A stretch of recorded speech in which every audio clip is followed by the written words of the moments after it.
सर्वप्रथम इस online zoom सभा में उपस्थित सभी रत्नादेक साधु साध्वी वृंद को वंदन नमन करते हुए सुख साता पूछती हूँ। आचार्य सम्राट ध्यान योगी डॉक्टर श्री शिव मुनि जी महाराज साहब के पावन आशीर्वाद से, उपाध्याय प्रवर श्री रविंद्र मुनि जी महाराज साहब की पावन प्रेरणा से, आगम ज्ञाता प्रज्ञा पुरुषोत्तम उपाध्याय प्रवर श्री जितेंद्र मुनि जी महाराज साहब हम सभी को ऑनलाइन वाचना के माध्यम से जिनवाणी के गूढ़ रहस्यों का ज्ञान करवा रहे हैं। इस हेतु आप श्री जी का अनंत अनंत उपकार। प्रतिदिन की वंदन श्रृंखला में आज उपाध्याय भगवान की प्रत्यक्ष वंदना का लाभ उत्तर भारतीय प्रवर्तनी दादगुरानी डॉक्टर श्री सरिता जी महाराज की पुत्र शिष्या सेवा श्रमणी महासाध्वी श्री श्रेया जी महाराज आदि थाना दिल्ली को प्राप्त हुआ है। अब हम सभी सामूहिक वंदना का लाभ लेंगे।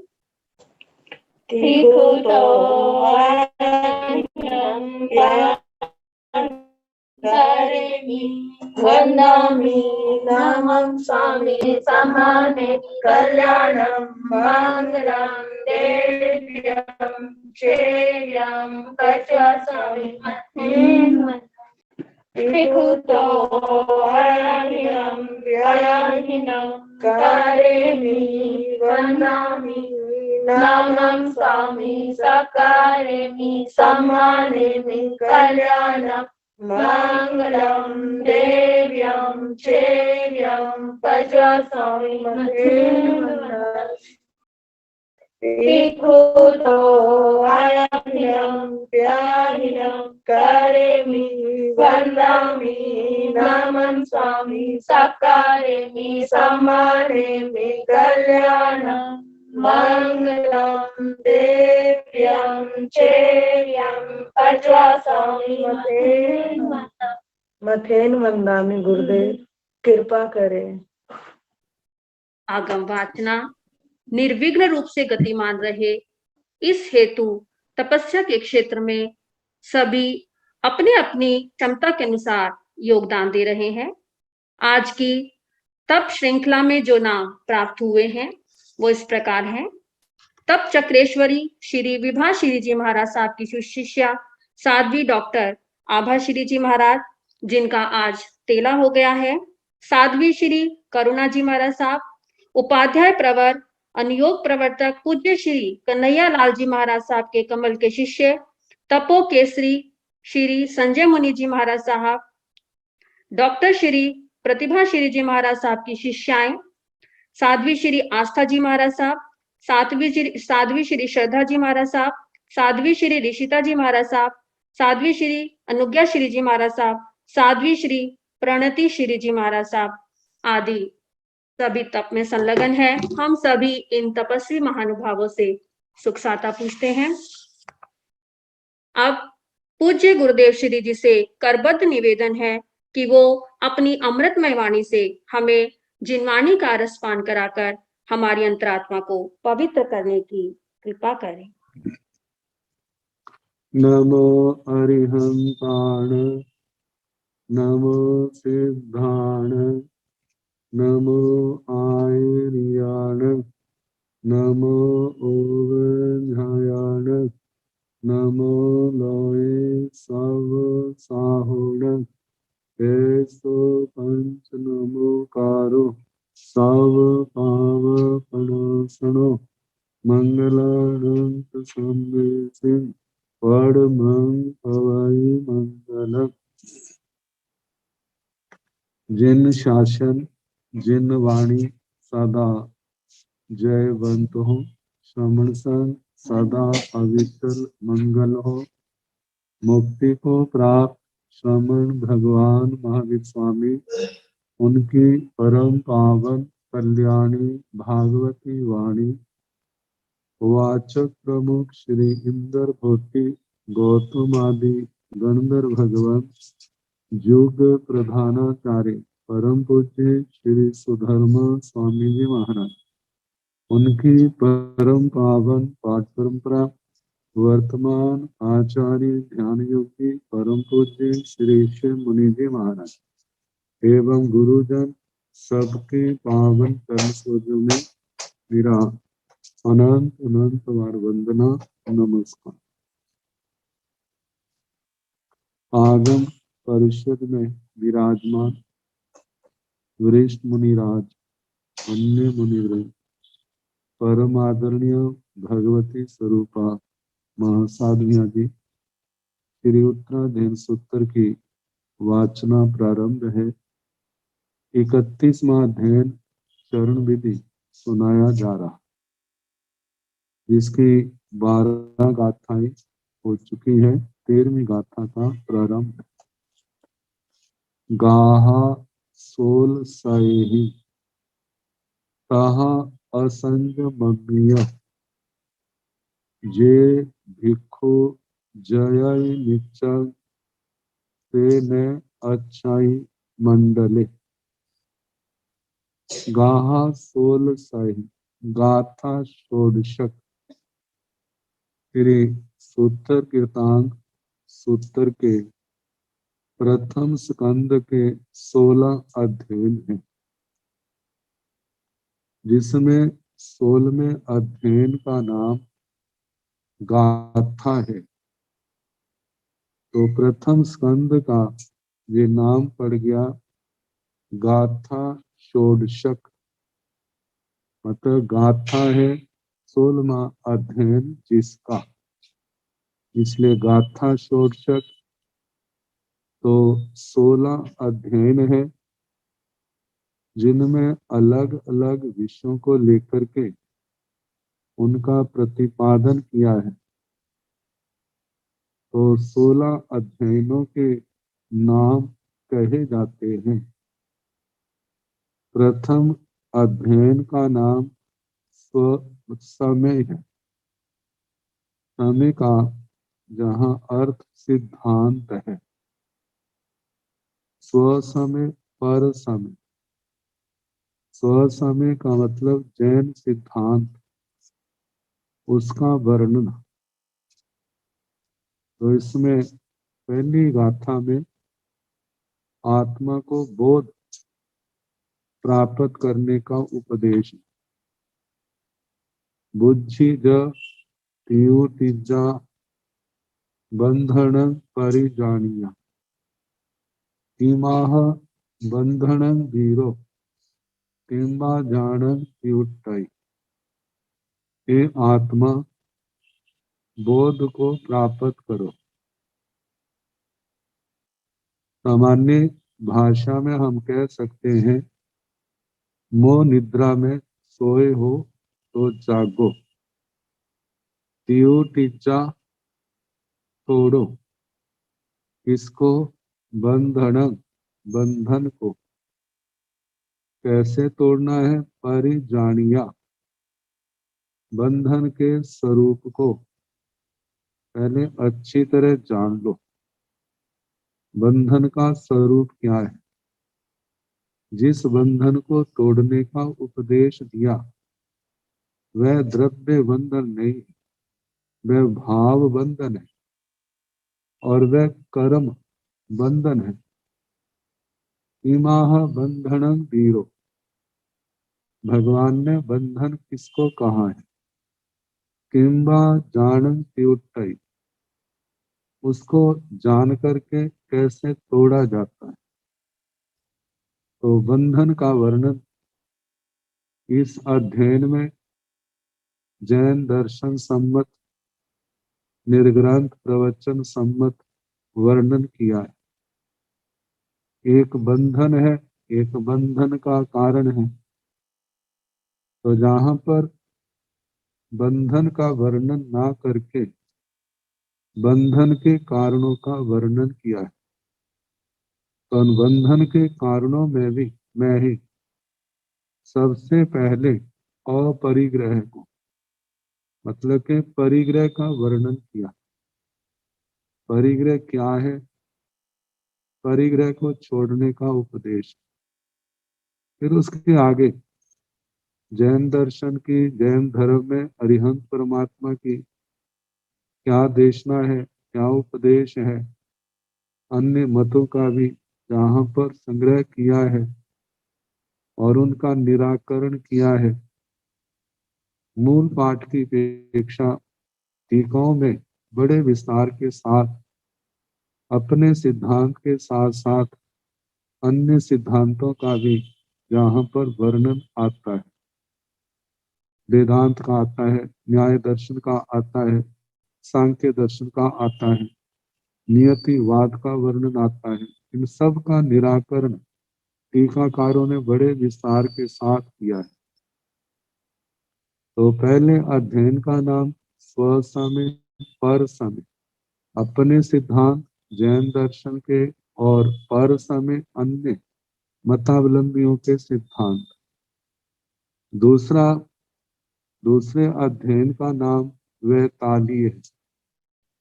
वैतालीय छंद में इसका वर्णन होने के कारण इस अध्ययन का नाम वैतालीय कर दिया और इस शब्द की छाया करते हुए वैदारिक भी कहा है। वैदारिक का मतलब कर्मों का विधारण करना। कर्मों का विधारण कैसे होता है, कौन सा मार्ग है? देखा जाए तो सारे का सारा निर्ग्रंथ प्रवचन ही इसके लिए है कि कर्म बंधन कैसे होता है और उनका विधारण कैसे करना, विनाश कैसे करना है, इस आत्मा को बंधनों से मुक्त कैसे होना है। तो जहाँ पर भगवान ऋषभ देव के 98 पुत्र जिस समय भरत के द्वारा संदेश भेजा गया, या तो मेरी अधीनता स्वीकार करो या युद्ध करो, तो अधीनता स्वीकार करने के लिए मन तैयार नहीं और युद्ध करने के लिए भी आत्मा गवाही नहीं देती कि हम भाई के साथ युद्ध करें। दुविधा में फंसे भगवान ऋषभ देव जी के चरणों में जाते हैं। जाकर के उनके चरणों में निवेदन किया हमें क्या करना चाहिए। तो भगवान ने कर्मों को विधारण का उनको मार्ग दिखाया। तो बड़ा अच्छा साधु जीवन का इस अध्ययन के अंदर वर्णन किया गया है। अब तीसरा अध्ययन है उपसर्ग परिज्ञा। साधना में साधक के जीवन में कैसे कैसे उपसर्ग आते, अनुकूल उपसर्ग भी है, प्रतिकूल पर उपसर्ग भी है। कितने बड़े बड़े आपको उपसर्ग, अपने आप को उपसर्ग सहने में शूरवीर मानते हैं, लेकिन जब अनेक प्रकार के परिसरों का एकदम सामने करना पड़ता है तो कितने साधक विचलित हो जाते हैं। बड़े विस्तार के साथ इन उपसर्गों का वर्णन किया और वो आत्माएं धन्य हैं जो इन उपसर्गों को समता से सहन करके अपने लक्ष्य को पाने में सफल होती है। चौथा अध्ययन जो है उसका नाम स्त्री विभक्ति भी आता है, स्त्री प्रज्ञा भी आता है। साधक साधु को जो पुरुष है, स्त्री जनित जो उपसर्ग है किस प्रकार के आने की संभावना होती है, उनसे अपने ब्रह्मचर्य को, अपने चारित्र की सुरक्षा के लिए किन किन बातों का ध्यान रखना होता है, और जो इन बातों का ध्यान नहीं रख पाए तो उनकी कैसे दुर्गति होती है, बड़े विस्तार के साथ इसका वर्णन किया गया। पुरुष प्रधान देशना होने के कारण से साधु के संबंध में जहाँ कहा है, लेकिन ऐसे परिचय साधु के जीवन में भी संभव है, तो उनको भी कैसे अपनी गुरुओं की नजरों में रहते हुए, उनके मार्गदर्शन में रहते हुए किस प्रकार अपनी साधना को सिरे लगाना है, सफलता पानी है, इन सब का वर्णन आता है। पांचवा अध्ययन नरक विभक्ति जिसका नाम है, जिसके अंदर बताया गया है जो परिसरों को समता से सहन करते नहीं, भोग मार्ग में, पाप मार्ग में फंस जाते हैं, उलझ जाते हैं, 18 पापों का सेवन करते हैं, पाप कर्मों की मैल से मलिन हुए, कर्मों के बोझ से दबे हुए कैसे नरकों में उनका जन्म होता है, नरकों में नाना प्रकार की वेदनाओं का कैसे सामना करना पड़ता है। जैसे आंखों देखा हाल होता है, ऐसे ही सर्वज्ञ परमात्मा के द्वारा अरिहंत परमात्मा ने अपने केवल ज्ञान, केवल दर्शन के द्वारा उन नरकों के दृश्यों को जान करके देख करके कैसा वर्णन किया है, कैसी कैसी अनंत वेदनाएं उन नारकियों को सहनी पड़ती हैं। उसके आगे देखा जाए तो जहाँ पर साधु जीवन में आने वाले उपसर्ग परिषद तो कुछ भी नहीं है, तो कहा कि यदि सहेंगे तो इन सब वेदनाओं को पार कर जाएंगे, नहीं सहेंगे तो आने वाले समय में इन्हीं का सामना करना पड़ेगा। इनका इन वेदनाओं का सामना ना करना पड़े, इसलिए आत्मा को अपने संयम में, अपने तप में, इस जीवन में निराबाद गति से निशंक होकर के आगे से आगे संयम मार्ग पर बढ़ना और अपने लक्ष्य को पाना। छठा अध्ययन वीर स्तुति है, जिसके अंदर 2 गाथाएं, प्रथम जो है वो तो प्रश्न के रूप में है, और उसके आगे 28वीं गाथा तक सारा वर्णन भगवान के आर्य श्री सुधर्मा स्वामी जी महाराज ने जैसा भगवान के संबंध में जाना, बड़े संक्षिप्त शब्दों में उपमाओं के द्वारा भगवान महावीर स्वामी का स्तवन किया है, उनका वर्णन किया भगवान कैसे थे। देखा जाए जो लोक की सर्वोत्तम उपमाएं हैं, जो अपने क्षेत्र में सबसे बड़ी हैं, जब भगवान के सामने उनको खड़ा किया जाता है तो वो उपमाएं भी छोटी पड़ जाती हैं। भगवान का धैर्य, भगवान का ज्ञान, भगवान का संयम, जितने गुण हैं वो तो सीमातीत अनंतता को प्राप्त है। और उपसंहार के अंदर बताया है कि इसका पालन करने वाले, किस धर्म की आराधना करने वाले, कैसे कितने जीव तो अनायु, मतलब कि आयु कर्म से सदा रहित, 8 कर्मों से रहित हो जाते हैं।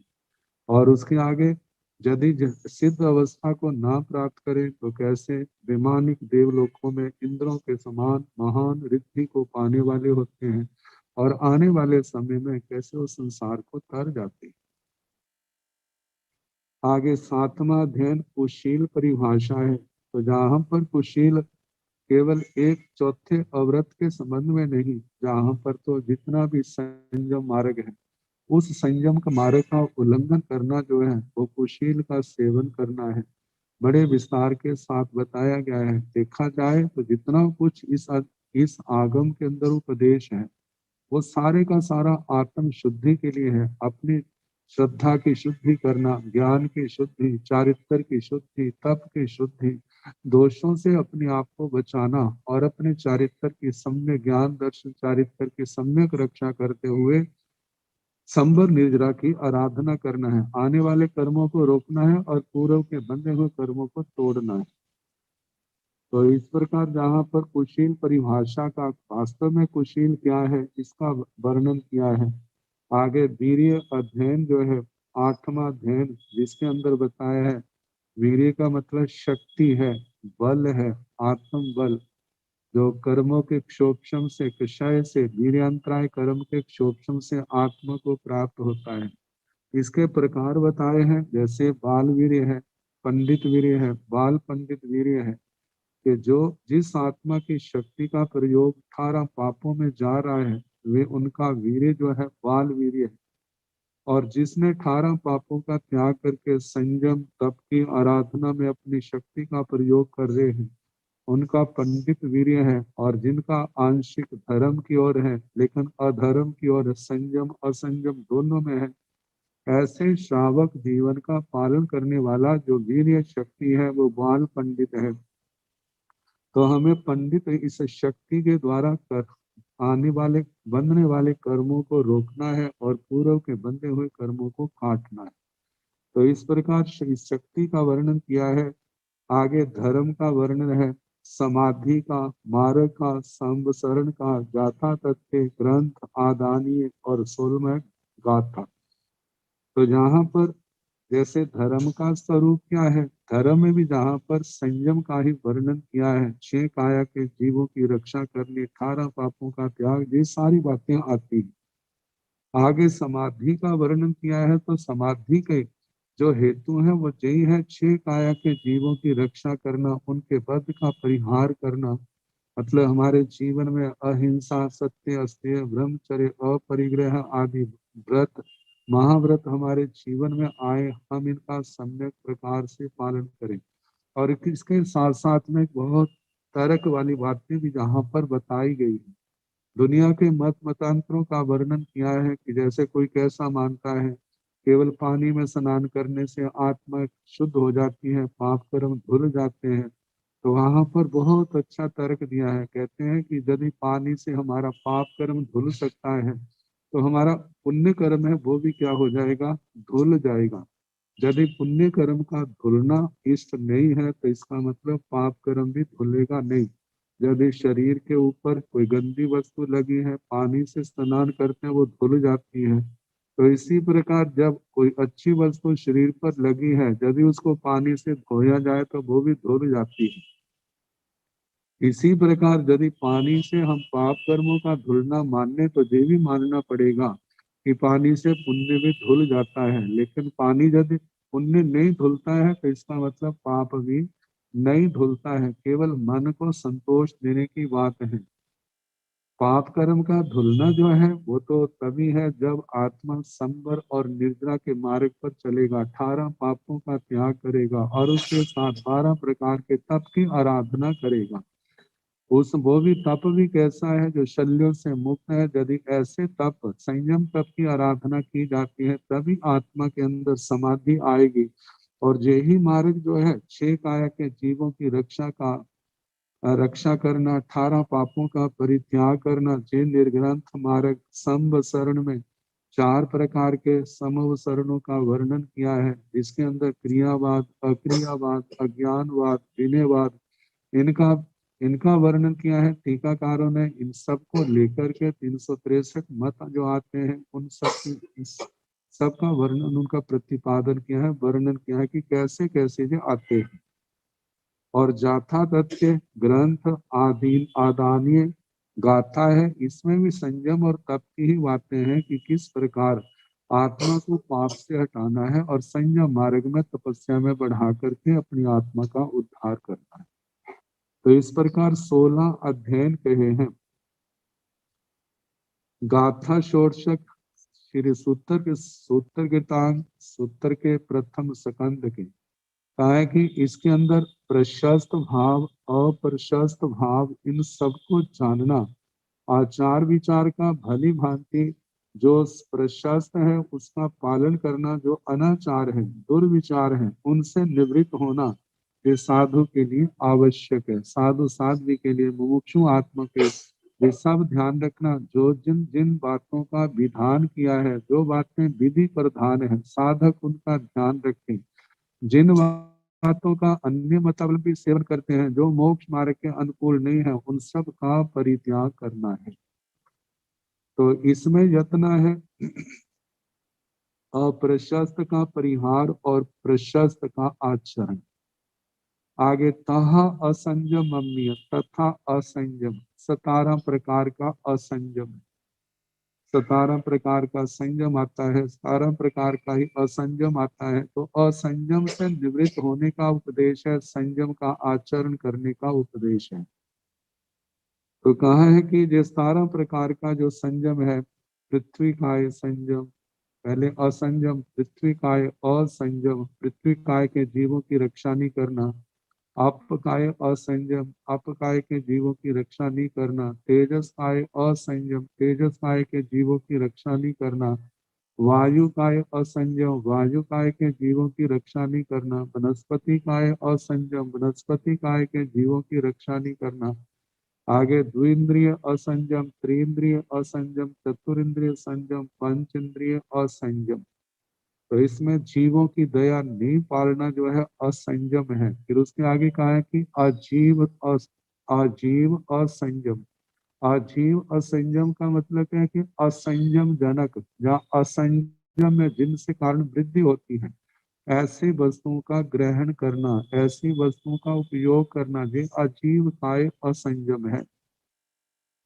आगे प्रेक्षा असंयम है, सजीव स्थान में उठना, बैठना, सोना आदि, मतलब ऐसी क्रिया करना प्रेक्षा असंयम है। मतलब कोई भी काम है देखभाल करके करना तो संयम है, और नहीं करना, बिना यत्न के कार्य करना ये प्रेक्षा असंयम है। आगे उपेक्षा असंयम, गृहस्थ के पाप कर्मों का अनुमोदन करना, जिन कार्यों की उपेक्षा एक मुमुक्षु आत्मा को नहीं करने, उनकी उपेक्षा करनी चाहिए, छोड़ देना चाहिए, लेकिन उनको नहीं छोड़ना, वह क्या है? असंयम है।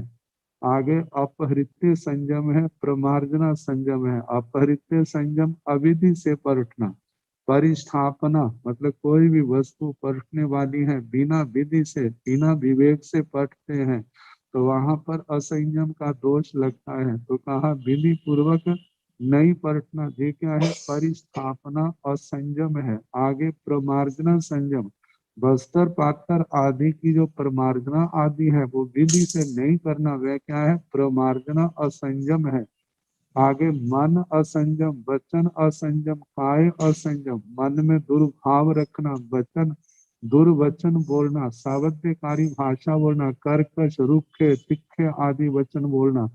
काय असंयम का गमना आने जाने में असंयम, आने जाने में विवेक नहीं रखना। तो ये 17 प्रकार का असंयम है और इनका परित्याग करने से आत्मा में संयम भाव आता है। जैसे पृथ्वी काय संयम, अप काय संयम, तेजस काय संयम, वायु काय संयम, वनस्पति काय संयम, द्विंद्रिय संयम, त्रिंद्रिय संयम, चतुरिंद्रिय संयम, पंचेंद्रिय संयम। अजीव काय संयम, आगे प्रेक्षा संयम, उपेक्षा संयम, परिमार्जना संयम, परिस्थापना संयम, मन संयम, वचन संयम, काय संयम। मतलब जब हर क्रिया हम विवेक से करेंगे, यत्न से करेंगे, तो उस समय आत्मा के अंदर संयम का भाव आएगा। कहा कि चलना है, उठना है, बैठना है, खड़े होना है, बोलना है, खाना है, कोई भी क्रिया हम यत्न से करते हैं, ध्यान से करते हैं, तो वे सारी की सारी हमारी हमारी संयम प्रधान क्रिया हो जाती है। जितनी संयम प्रधान क्रियाएं होंगी उतना ही हम नए कर्म के बंध से बच जाएंगे। जितना हम इन क्रियाओं में ध्यान रखेंगे उतना हमारा, जहाँ संयम तो है ही लेकिन इसके साथ निर्जरा भी है, क्योंकि हमारी शक्ति का सदुपयोग होता है। तो इस प्रकार 17 प्रकार के असंयम का त्याग करना और 17 प्रकार के संयम का पालन करना। इसमें जय भिक्षु जयाई निच्चम, जो भिक्षु सदा इन बातों में यत्न करता है।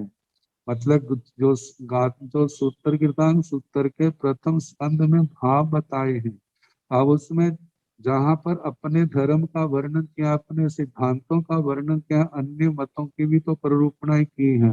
तो उन प्ररूपणा के कारण से जो मोक्ष मार्ग से विपरीत है उनका परित्याग करना, उनका सेवन नहीं करना। जो मोक्ष मार्ग के अनुकूल है, जिनका वर्ण अरिहंत परमात्मा ने आचरण करने के लिए कहा, तो उनका आचरण करने में ध्यान रखना। और इसी प्रकार असंयम का परित्याग करना, संयम की पालना करना। इनमें जो भिक्षु भिक्षुणियां, साधु साधवियां, मुमुक्षु आत्मा सदा जतनाशील रहते हैं, सेने अच्छाई मंडले, वे इस संसार मंडल में नहीं रहते, इस संसार मंडल को पार कर जाते हैं, जन्म मरण के चक्कर को समाप्त कर देते हैं। आगे 18वां, 19वां, 20वां बोल। बम बम्बी नाय छयनेसु थाने सूय असमाहिये, जे भिक्षु जयाई निच्चम से न अच्छाई मंडली। बम बम्बी 18 प्रकार का ब्रह्मचर्य, नाय झैनेसु और ज्ञाता अध्ययन, श्री ज्ञाता धर्म कथांग सूत्र का प्रथम स्कंद, उसके 19 अध्ययन है। आगे थाने सूय असमाही, असमाधि के स्थान, असमाधि के 20 स्थान के हैं। कहते हैं ये 3 बातें, 18 प्रकार का ब्रह्मचर्य का पालन करना। ज्ञाता धर्म कथा सूत्र के जो 19 अध्ययनों में जो अर्थ कहे, आत्मा को प्रमाद छोड़ने के, मोक्ष मार्ग में गतिशील होने के, अप्रमत्तता पूर्वक आगे बढ़ना, अनेक दृष्टांतों के द्वारा भगवान ने उन भावों का वर्णन किया है। और असमाधि के 20 स्थान है, इनका परित्याग करना।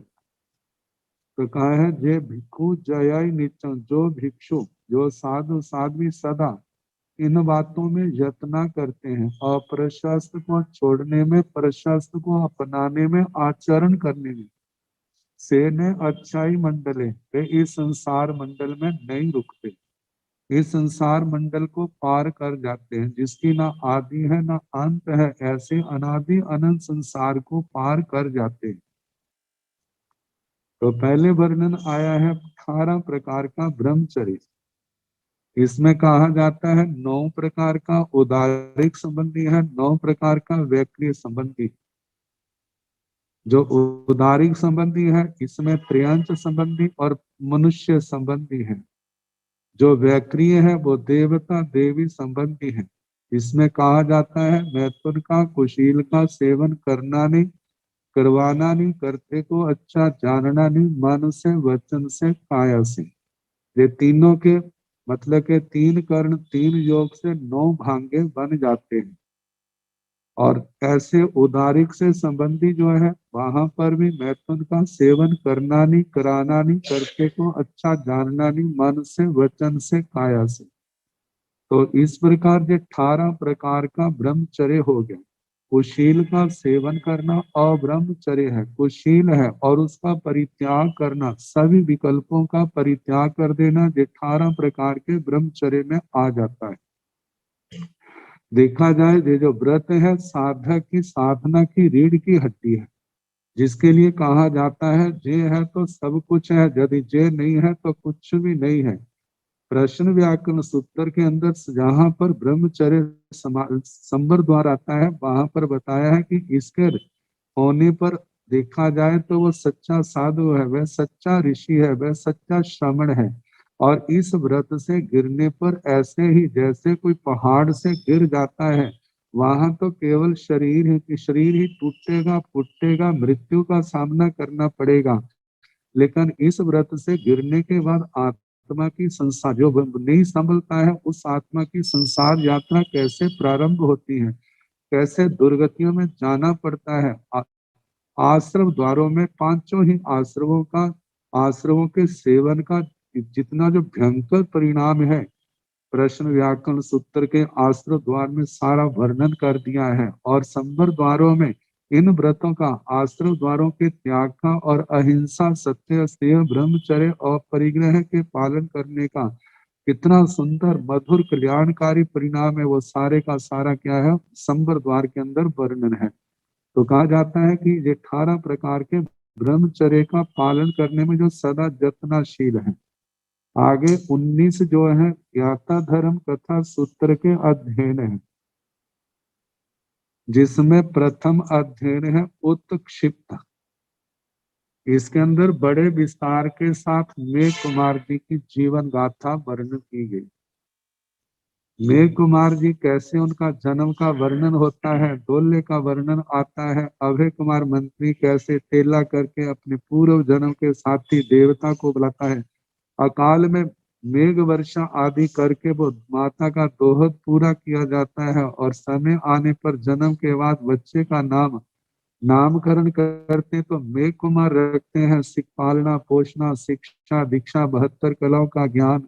और जिस समय युवावस्था को प्राप्त होते हैं 8 राजकन्याओं से उनका विवाह होता है। भगवान महावीर स्वामी पधारते हैं समोसरण में, उनके पावन दर्शनों का जिन वाणी का लाभ लेने के लिए, वंदना करने के लिए वो मेघ कुमार जी जाते हैं जैसे दूसरी जनता जाती है।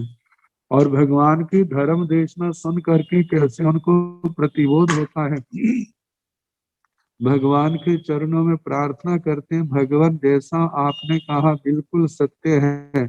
मैं भी माता पिता की आज्ञा लेकर के आपके श्री चरणों में जैन भागवती दीक्षा अंगीकार करना चाहता हूँ। और उन्होंने कैसे श्रवण निर्ग्रंथ प्रवचन के लिए प्रकट किए। सदहामीणं भन्ते निगंतम पावेणं, पत्यामीणं भन्ते निगंतम पावेणं, रोयमीणं भन्ते निगंतम पावेणं। भगवान मैं इस निर्ग्रंथ प्रवचन के प्रति श्रद्धा करता हूँ, प्रतीति करता हूँ, रुचि करता हूँ। जैसा आपने फरमाया ऐसा ही है। मैं अपने माता पिता की आज्ञा लेकर के आपके श्री चरणों में जैन भागवती दीक्षा में भी प्रव्रजित होना चाहता हूँ। तो भगवान ने कहा जैसे आपको सुख हो। तो इस प्रकार भगवान को वंदना करके अपने माता पिता के पास आते हैं, माता को सारी बात सुनाई और कैसे उन्होंने अपनी दीक्षा की बात सुनाई, क्या माँ के ऊपर प्रभाव पड़ता है, कैसे वो मूर्छित होती है, पुनः सचेत होने पर कैसे वो रोती है और कैसे बच्चे को प्रलोभन देती है, अपना मोह का रिश्ता जो है उसके संबंध में बताती है सारा। आखिर में कुमार की आखिर में दीक्षा हो जाती है और पहली रात्रि को कैसा उनके ऊपर परिचय आता है जिससे वो घबरा जाते हैं, सोचते हैं ऐसे तो मेरे से संयम नहीं पाला जाएगा, अच्छा सुबह भगवान से आज्ञा लेके वापस जाऊंगा। जैसे भगवान को मेघ कुमार जी ने वंदना की है, जैसे उठते हैं तो भगवान ने सारी रात की बात मेघ कुमार के सामने रखी और का पूछा कि मेघ जी क्या यथार्थ है, कहते हैं हाँ भगवान। कहते देखो जिस समय धर्म करना बड़ा मुश्किल था उस समय आपने कितनी दृढ़ता रखी, इस मनुष्य जन्म में कितना जे पालना आसान है लेकिन आप सब कुछ क्या घबरा गए। तो भगवान ने पूर्व के 2 जन्मों की उसकी जीवन गाथा सुनाई, कैसे आप बेताड़ने पर्वत के ऊपर सुमेरु प्रभ 6 दांतों वाले हाथी थे और कैसे अग्नि के प्रकोप से, अग्नि की वेदना से कैसे अपने आप को बचाया है और कैसे पानी पीने के लिए टोपे के अंदर, मतलब ऐसा तालाब जिसके अंदर पानी थोड़ा है, कीचड़ ज्यादा है, कैसे फंस गए, पानी तक पहुंच नहीं सके। दूसरे जो शत्रु हाथी था, जो अवस्था को प्राप्त था बचपन में आपके द्वारा, वो कैसे भगाया गया था।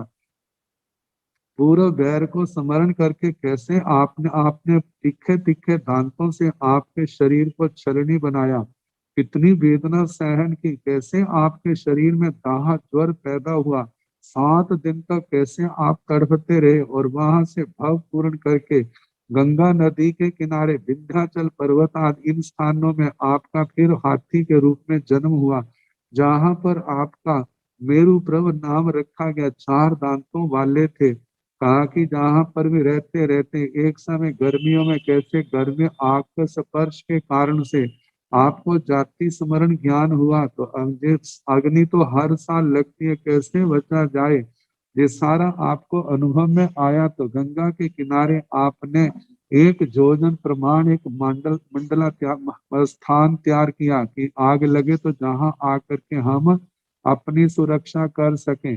जैसे पहली बरसात पड़ी है बिल्कुल सफाई कर दी है, फिर दूसरी बरसात फिर सफाई कर दी, तीसरा बिल्कुल साफ हो गया। अगले दिन अगले साल जब आग लगी है, कैसे कितने प्राणी जो है अपने को बचाने के लिए उस मंडल में आए, क्षेत्र में आए।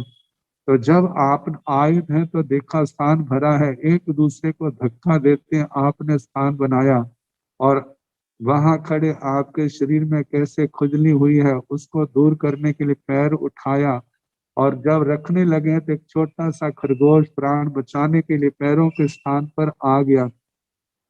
उस जीव की रक्षा के लिए आपने 2.5 दिन तक अपने पैर को ऊपर उठाए रखा, कितनी वेदना हुई। तो प्राणियों की अनुकंपा के, प्राण भूत जीव सत्व की अनुकंपा के कारण से कैसे आपने, आपको सम्यक तो प्राप्त नहीं था उस समय, लेकिन कितनी कर्मों की निर्जरा की, मनुष्य आयु का बंद किया, संसार को सीमित किया। और जिस समय आप मतलब 2.5 दिन के बाद अग्नि बुझी है, सारे जीव चले गए, तो मन में आया मैं भी चलूं, पैर सीधा करने लगे, वो तो शून्य हो चुका था, एकदम धड़ाम से गिरे। 3 दिन तक वेदना भोगते रहे, लेकिन आत्मा में संतोष वहां से भाव पूर्ण करके, जहां पर आप राजा श्रेणी के मतलब के धारणी रानी के जहाँ जन्म हुआ है, सारी बातें बताई, जिस समय बताई।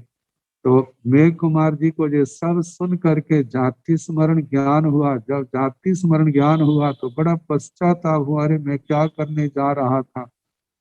भगवान के चरणों में मस्तक रखा, भगवान आज से लेकर के मैं इन आंखों को छोड़ करके सारे शरीर को संघ की सेवा के लिए समर्पित करता हूँ। केवल इन 2 आंखों की रक्षा करूंगा, बाकी जो मेरा सेवा के लिए समर्पित है। उन्हें दीक्षा ली है और उसके बाद 11 अंगों का अध्ययन किया, 12 भिक्षु प्रतिमाओं की साधना की है और गुण रत्न संवत्सर तप की आराधना की है, जो 16 महीने में पूर्ण होता है। और इस अनेक प्रकार की तपस्याएं करते हैं। शरीर जो है केवल हड्डियों का ढांचा मात्र रह गया।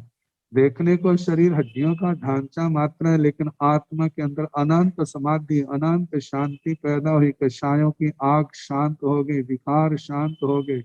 जब देखा मेरे शरीर में कुछ नहीं रहा तो धर्म जागरण करते विचार आए, कितना अच्छा हो यदि मेरे धर्माचार्य, मेरे धर्मोपदेश, मेरे धर्म गुरु भगवान महावीर स्वामी जी का यदि आज्ञा मिल जाए तो मैं संथारा लूं। तो इस प्रकार कहा जाता है। अगले दिन सुबह होने पर जब भगवान को वंदना की तो भगवान ने उसके बिना कहे सारा धर्म जागरण की बात कही और कहा, आहा सोहम देवानु प्रिया माँ परिवंधन करे हो।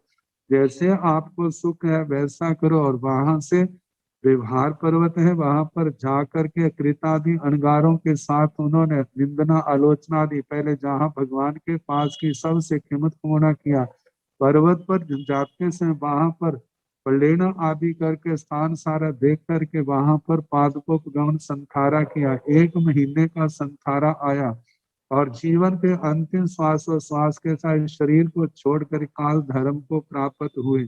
जब पास के संतों ने देखा काल धर्म को प्राप्त हुए तो भंडोपकरण लेकर के शरीर को विसरा करके वापिस भगवान के चरणों में आए, वंदना की और सारा समाचार निवेदन किया। तो उस समय भगवान गौतम स्वामी जी भगवान के चरणों में थे, तो उन्होंने वंदना की, भगवान आपसी का अंत्यवासी शिष्य मेघ अणगार, जिसने मतलब कि बड़ा, जिसके कषाय बड़े उग संत को हो मान माया लोहे, जिनका कषाय बड़े पतले पड़ गए थे, बड़ा शांत चित्त था। मतलब कि वो भाव पूर्ण करके कहा गया। तो भगवान ने कहा कि इस प्रकार जिसने 11 अंगों का अध्ययन किया, 12 भिक्षु प्रतिमाओं की साधना की, गुण रत्न संवर्षक तप का आराधन किया, सबसे कीमत कुमाना करके अपनी निंदना आलोचना करके उसने 1 महीने के संथारे के साथ समाधि पूर्वक काल करके 22 में देवलोक में 33 सागरोपम की आयु के देवता बने हैं। और वहां से अपना भाव पूर्ण करके महाविद्य क्षेत्र में मनुष्य जन्म लेंगे, पुनः प्रतिबोध पा करके पुनः संयम में आकर के कर्मों का क्षय करके केवल ज्ञान केवल दर्शन पाके सिद्ध गति को प्राप्त होंगे। ऐसे बड़े विस्तार के साथ मेघ अणगार की, मेघ कुमार जी की जीवन गाथा भगवान ने इस अध्ययन में कही है।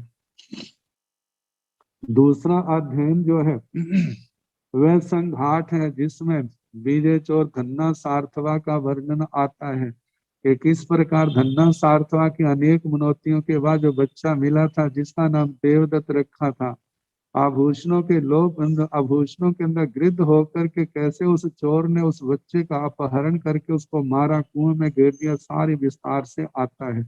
और जिसमें एक संदेश है जिसके अंदर कहा है कि शरीर को हमने रस के लिए नहीं, मतलब भोजन आदि करना है, स्वाद के लिए नहीं करना, केवल जीवन यात्रा को चलाने के लिए करना है, ताकि हमारे सम्यक ज्ञान दर्शन चारित्र तप की आराधना सम्यक हो। इस बात को लेकर के हमने भोजन करना है, स्वाद के लिए नहीं करना। और तीसरा अध्ययन अंडों का है। अंडों के, जिसके मोरनी के अंडों के माध्यम से श्रद्धा और अश्रद्धा को लेकर के बड़े विस्तार के साथ वर्णन किया है। सागर दत्त, जिन दत्त, 2 सार्थवा बेटों बच्चों के दृष्टांत के माध्यम से कि जिसने उन अंडों के प्रति शंका की थी, उनके अंडे विकार गए, वहां पर कोई बच्चा पैदा नहीं हुआ। और जिन्होंने मोरनी के अंडे को लेकर के निशंक होकर के मुर्गियों के नीचे रख दिए और वो समय आने पर बच्चा पैदा हुआ, कैसे उसको सिखाया गया है, कैसे प्रतिभा से संपन्न बनाया, कैसे वो इनाम जीतता है। तो कहा है कि जो इन महाव्रतों के प्रति शंका करता है वो उनका जीवन क्या निस्सार है, और जो निशंक होकर के इन व्रतों का पालन करते हैं वही अनंत मुक्ति प्राप्त करने के उन अनंत सुखों के भागी बनते हैं। आगे चौथा अध्ययन कूरम कछुओं का है, जिसके अंदर बताया है कि जिसने अपनी इंद्रियों का, जिस कछुए ने अपनी इंद्रियों को बस में नहीं रखा, कैसे उसका गीतड़ों के माध्यम से विनाश होता है। और जो अपनी इंद्रियों को बस में रखते हैं और बड़ी सूझबूझ से चलते हैं, कैसे वो मृत्यु के भय को पार कर जाते हैं। इसी प्रकार मोक्ष मार्ग के पथिक जो है, जो इंद्रियों को वश करते हैं वो तो अपने लक्ष्य को पाने में सफल हो जाते हैं, लेकिन जो इंद्रियों पर संयम नहीं रखते वो क्या होते हैं, संसार जो संयम मतलब इंद्रियों को वश कर लेते हैं वो अपने लक्ष्य को पाने में सफल हो जाते हैं, और जो इंद्रियों को वश में नहीं करते वो संसार सागर में भटकते हैं।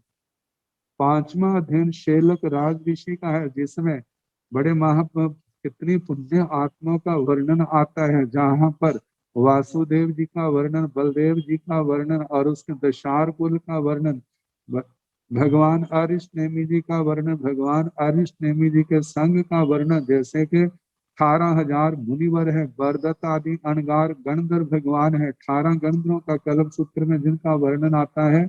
तो ऐसे बरदत्त जिनमें प्रमुख है जक्ष भगवती आर्या जक्षिणी जी प्रमुख साध्वी हैं, 18,000 संत हैं, 40,000 साध्वियां हैं।